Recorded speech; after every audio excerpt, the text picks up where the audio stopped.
perpetrator stood nearby, unfazed, like nothing was wrong. My dad is dead, and he's never coming back, Rachel. I can tell you these stories, but I can never reminisce with him again. He can never hold a grandchild that we'll probably never be able to have. I can never talk to him again, and I'll never be able to say I'm sorry for everything.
I need to go to bed.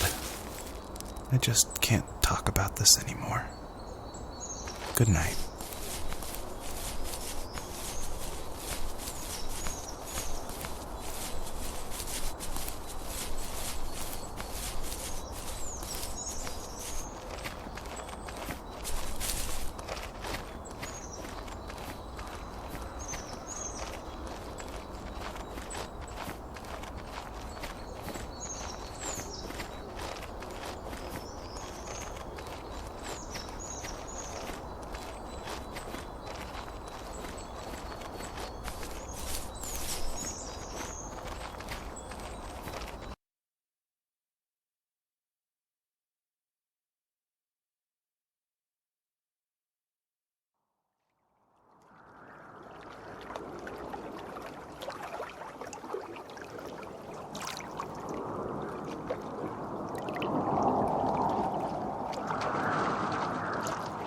Joseph, you can't go to sleep feeling like this.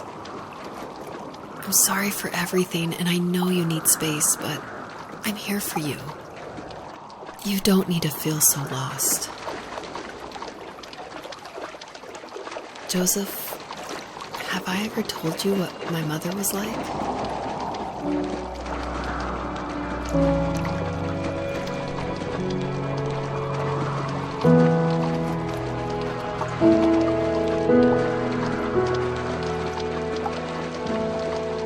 You know what it's like not to have a mom at home. And you know how hard that made my childhood. What helped me was watching the birds in the morning before the school bus came. I thought that my mother was one of those birds, and it made me want to be free like her. My mom taught me how to fold origami cranes while she was in the hospital. So I told myself I would fold one every day until I could fly myself.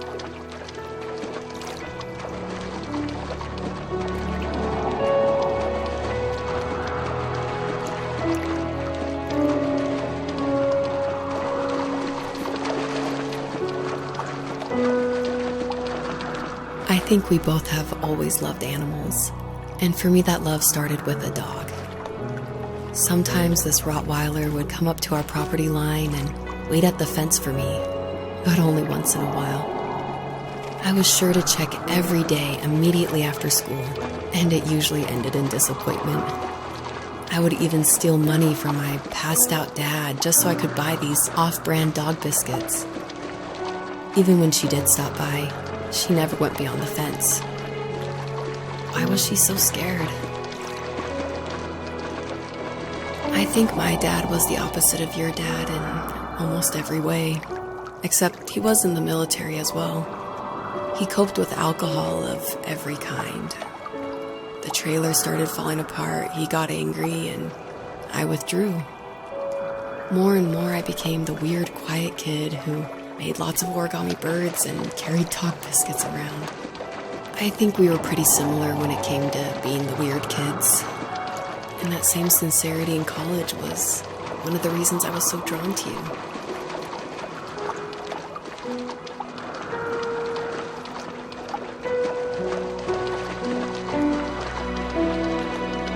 Life got worse and worse, and at one point, I really didn't think I could survive another day with my soul still intact. I had no real friends, let alone neighbors, since we lived in the middle of nowhere. I should have talked to my teacher, but I was scared what he would do if he found out. As I waited for the school bus one morning, I walked around until I found something in an abandoned shed. Something I can't put into words.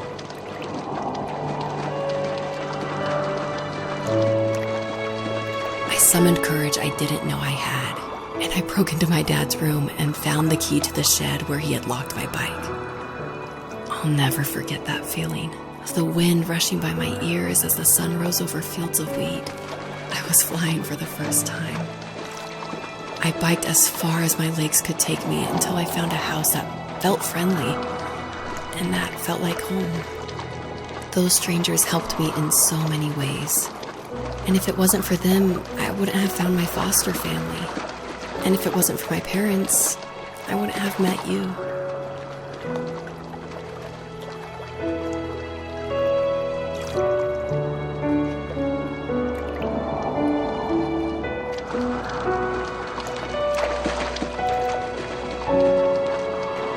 You have strength, Joseph, and you're not as alone as you think. It's all just so pointless, just waiting for life to happen. It's like having the home I always wanted is cursed out of my reach. The thought of being a parent myself, how could I do that when I couldn't even be a good son? I'm sorry, I know what you're saying. I just don't know how things will work out. These quiet hours will turn into years. We'll wonder which roads passed us by. Then we'll forge a new road together. Besides, I discovered for myself that one fateful morning where any hopeful road leads to. There may be thorns and mist, but it always leads to the same thing. And what's that? family. I'm so glad that you're part of my family, Rachel. And I'm glad you're part of mine.